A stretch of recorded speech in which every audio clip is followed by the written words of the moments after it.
Bismillahirrahmanirrahim. Assalamualaikum warahmatullahi wabarakatuh. Bersua dalam berita perdana malam ini, saya Husin Ismail. Dan saya Haren Teji Metusin. Berita-berita utama malam ini.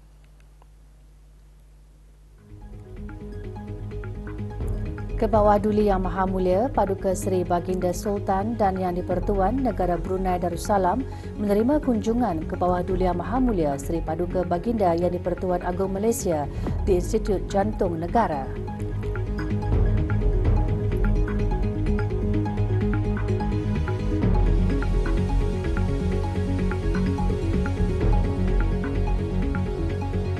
Perbincangan antara Majlis Mesyuarat Negara dan UKAFPS mempererat hubungan antara negara Brunei Darussalam dan United Kingdom.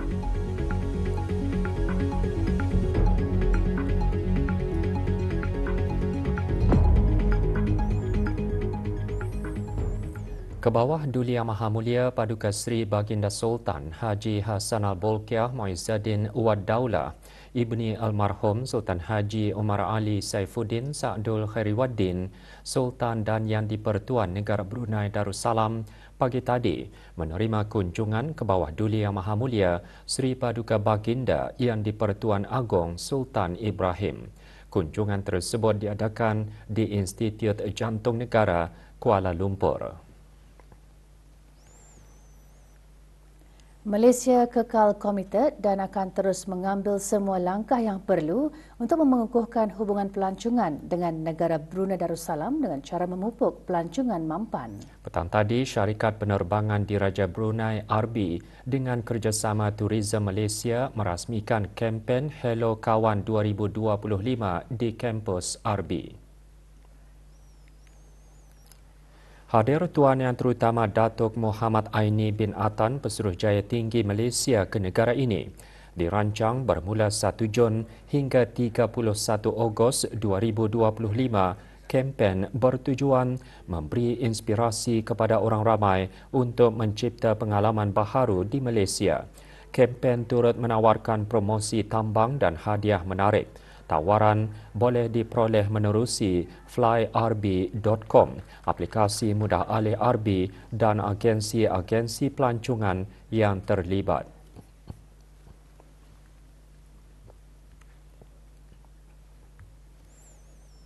Majlis Mesyuarat Negara pagi tadi menerima lawatan daripada delegasi United Kingdom Armed Forces Parliamentary Scheme menyertai delegasi para pegawai dari Suruhanjaya Tinggi British di negara Brunei Darussalam.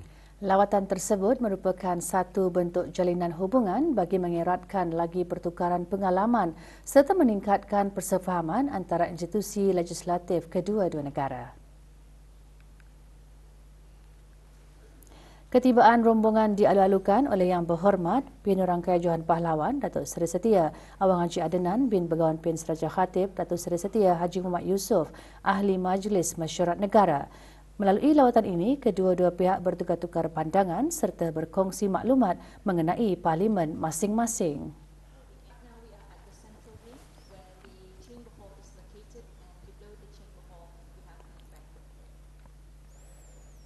Dewan Bahasa dan Pustaka DBP selaku Sekretariat Mastra Brunei Darussalam mengadakan majlis penutupan Memperkasa Pantun Nusantara ke-4 2025 dengan acara kemuncak projek iaitu Festival Pantun Mastra. Majlis berlangsung semalam di DBP Berakas. Hadir Yang Berhormat Awang Abdul Aziz bin Haji Hamdan, Ahli Majlis Mesyuarat Negara. Majlis diselajurkan dengan pelancaran buku Sampaian Budi Memperkasa Pantun Nusantara. Juga diadakan penyampaian cenderamata dan sijil. Seterusnya mempersilakan Yang Mulia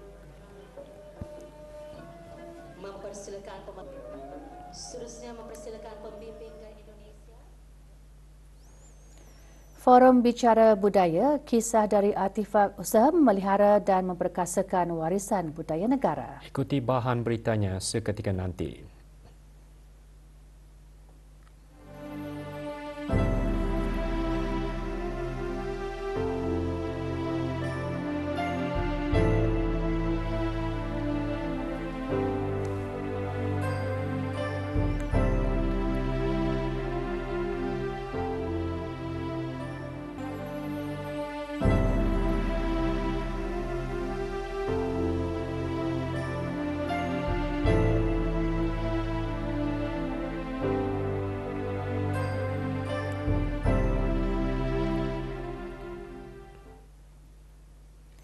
Pelbagai barangan seperti makanan, pakaian dan perhiasan boleh didapati dengan harga berpatutan sepanjang berlangsungnya Expo Usahawan Anjuran Majlis Perundingan Kampung Kilanas. Expo yang disertai oleh 40 pengusaha dari dalam dan luar negara dirasmikan pagi tadi di bangunan Pengiran Cik Osman, Sengkurung. Perasmian Expo disempurnakan oleh Pengarah Amir Mubarak bin Haji Hashim, pemangku Pegawai Daerah Brunei dan Muara. Expo dibuka bagi kunjungan orang ramai sehingga 1 Jun bermula pukul 10 pagi hingga 10 malam. Juga hadir Yang Berhormat Awang Amran bin Jumaidin, Ahli Majlis Mesyuarat Negara.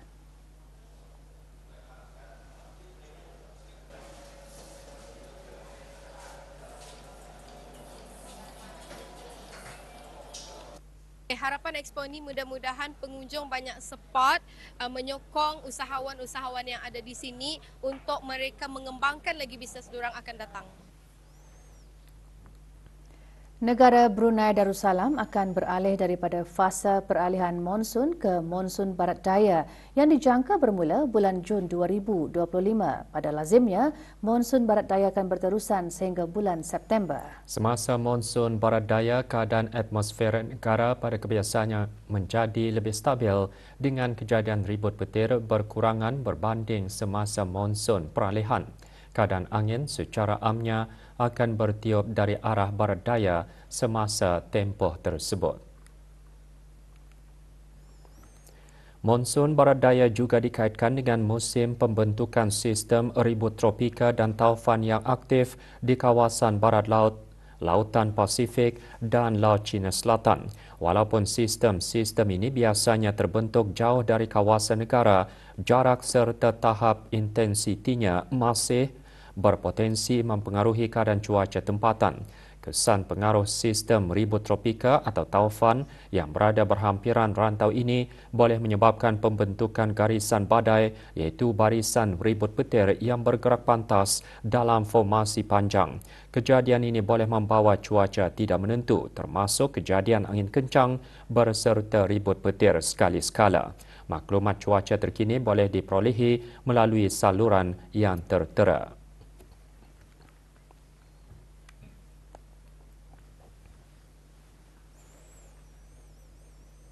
Dalam usaha memelihara dan memperkasakan warisan budaya negara, Jabatan Muzium-Muzium pagi tadi mengadakan forum bicara budaya Kisah dari Artifak bersempena Hari Muzium Antarabangsa 2025. Diadakan di Muzium Teknologi Melayu, Kota Batu, forum menjadi platform ilmiah dan interaktif bagi berkongsi pengetahuan dan pengalaman berkaitan nilai sejarah artifak dan peranannya dalam mencerminkan identiti budaya sesuatu bangsa. Hadir Dr. Siti Nurhalbi binti Haji Wasafela, Timbalan Setiausaha Tetap Kebudayaan, Kementerian Kebudayaan Belia dan Sukan. Melalui forum ini, ia diharap akan dapat menjadi platform yang signifikan untuk memperkukuh jalinan antara muzium dan komuniti serta menyemai rasa tanggungjawab bersama dalam melestarikan warisan negara.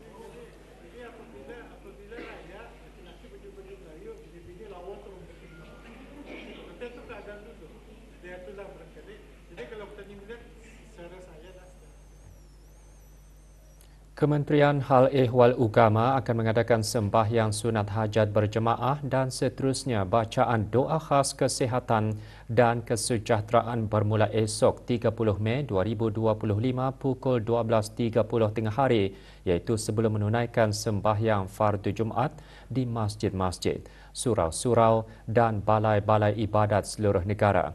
Inisiatif tersebut adalah berkesinambungan dengan pelaksanaan sembahyang sunat hajat berjemaah dan bacaan doa khas kesihatan dan kesejahteraan selepas sembahyang fardu maghrib setiap hari.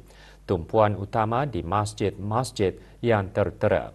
Orang ramai dialu-alukan dan digalakkan hadir lebih awal ke masjid-masjid. surau-surau dan balai-balai ibadat seluruh negara untuk sama-sama menunaikan sembahyang sunat hajat berjemaah dan seterusnya merafakkan doa kehadrat Allah Subhanahu Wa Taala agar negara Brunei Darussalam dan Raja yang dikasihi ke bawah Duli Yang Maha Mulia Paduka Seri Baginda Sultan dan Yang di-Pertuan Negara Brunei Darussalam sentiasa dalam limpah rahmatnya dan dikurniakan dengan nikmat kesihatan, keafiatan, kesejahteraan dan kebahagiaan yang berpanjangan.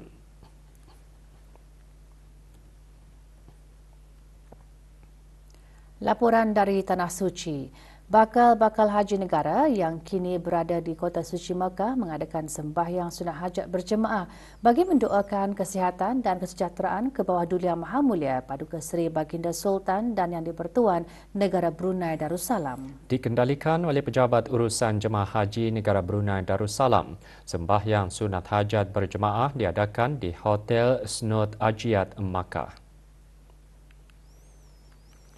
Sembahyang sunat hajat berjemaah diadakan sebagai tanda kasih ke hadapan Majlis Baginda agar Baginda sentiasa dianugerahkan kesihatan, kekuatan serta perlindungan berterusan dalam memimpin negara ke arah kesejahteraan dan keberkatan berpanjangan.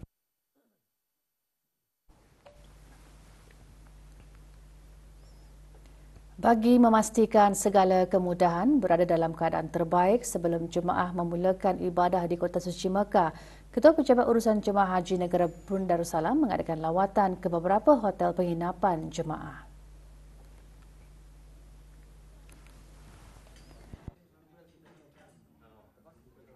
Adapun tujuan lawatan ini adalah untuk berjumpa, bersua dengan jemaah-jemaah haji kita ni di negara di Mekah ni, dan dapat mendengar, melihat sendiri perkhabaran mereka, keadaan mereka, dan juga mungkin menerima apa-apa komen maupun apa-apa keperluan yang perlu didengar daripada jemaah-jemaah untuk pihak pejabat urusan haji membuat tindakan yang bersesuaian. Bahagian Hal Ehwal Muslimah Jabatan Hal Ehwal Masjid menganjurkan pertandingan khat kelas bimbingan Muslimah senegara yang memberi tumpuan terhadap khat An-Nasakh. Majlis penyampaian hadiah pertandingan tersebut berlangsung pagi tadi di Masjid Al-Hajjah Mariam, Kampung Jerodong. Penyampaian hadiah disempurnakan oleh Datin Hajah Nahriah binti Haji Awang Azbi, isteri Menteri Hal Agama. Antara objektif pertandingan meningkatkan pemahaman mengenai tulisan khat dalam kesenian Islam.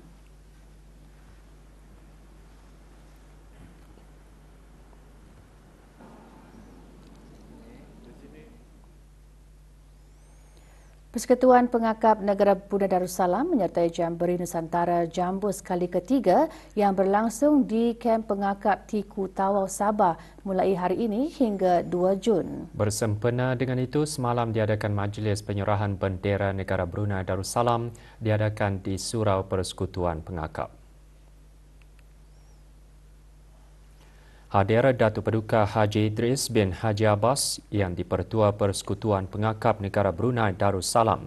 Penyarutan kontingen negara merupakan satu usaha memperkukuh hubungan serantau, memupuk semangat perpaduan sesama ahli pengakap Nusantara serta memperluas pengalaman dan pengetahuan di peringkat antarabangsa.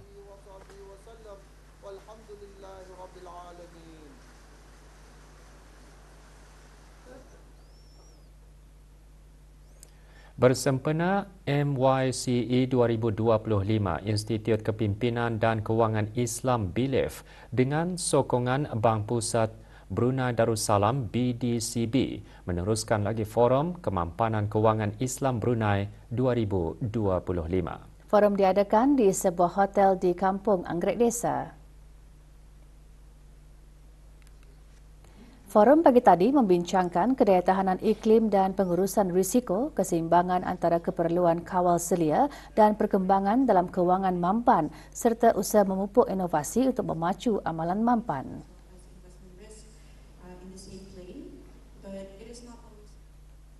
Pada sebelah petang, para pakar sektor takaful, perbankan, pengurusan aset dan akademik berkongsi perspektif yang menyumbang kepada dialog mengenai lanskap kewangan mampan Islam yang berkembang. So because of that, we quickly shareholders 100% non-Muslim. Separuh jalan di Lebuh Raya Muara Tutong, Halam Muara akan ditutup sementara esok bermula pukul 8 pagi hingga 6 petang tertakluk kepada keadaan cuaca. Penutupan sementara adalah disebabkan oleh kerja-kerja subsoil pipe dan pembaikan jalan raya. Para pengguna jalan dinasihatkan untuk sentiasa berhati-hati dan mematuhi papan tanda arahan jalan raya serta had kelajuan yang telah ditetapkan.